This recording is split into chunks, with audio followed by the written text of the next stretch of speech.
Baïba, Basuki, Lobby, Nabutu, vers 2 h du matin, Major Rémi Kanza mal à l'aise, Ache Maboko, Naba criminel après échange de tirs, bilan, et ça là qui est à, il y a un mort. Reportage.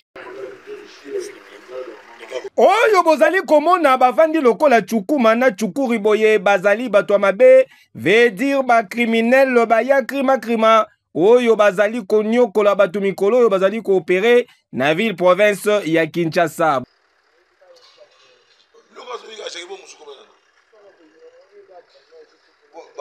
Na butu ya lobi eleki soki pe bayaki pona kosala opération nini na commune ya Limete eyebanite vers 2 h du matin na sima parquet wana na 4e rue élément ya la police o bazalaka wana batimbeli bango ba résister pe basengi intervention ya service ya sécurité publique ya ville ya Kinshasa chargé des opérations Ayakate Aye, l'attaquant de pointe le major Rémi Kanza mal à l'aise a quitté na terrain intervention et bandi après échange de tirs bakimiti bayekozwa bango na niveau ya première rifuna bazalaki 5 au total mibale bakimi mibale bango yo bazwami na arme na bango na maboko pe moko ye yobiliaki ye bikoki akufi welenvimba mutuka o bazalaki coopérer na yango service ya sécurité publique et récupérer yango ti bamemi bango kotika bango na maboko ya IP crime. Cheka bolo bani abi yo ka sagi mo sona yo zui o ka sagi nde yo nde suka ya mo sera pona suka na mo sko débat oza eloko salate ngana pecho yo to telemi na pembe na kaka ba ah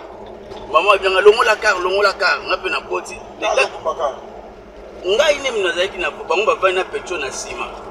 yo na vola ngana na vola baba na yo kala yo basio na nzela usi vola ndenge bapesinga volant wana na tango asala action na pesa ko vola Jacques tango asala action pesinga volant ce qu'on a dit commandant Rémi yoka na bibo ce que ye rôle ni choix ye pecho pecho aza chauffeur à moto petit oyo peraki na matete torataki bango mais nzamba asungi tosi bango grâce ya major malaise et to puye bango tosi batoyo kosangana na bande ko so ba gère et to pénétrer bango bazaki mo 4 bamsu bakimi tokangi te moko akimi leo to misisi oyo bale bakimi on a kata mutu ba yakilo kwa 3 na jo banduki oyo basongo nani bon pere basu bakuta bande ba tunotise bango ba munduki oyo na rapesaki nango munduki bazongo na kiti na tunu ko sama na mutu. En tout cas, félicitations, mon major Rémi Kanza mal à l'aise, l'attaquant de pointe, ville, province ya Kinshasa. Ezali na besoin ya ba commando, lokola yo, papa Rémi, service à sécurité publique, ezali ko assurer makasi. Et que yo!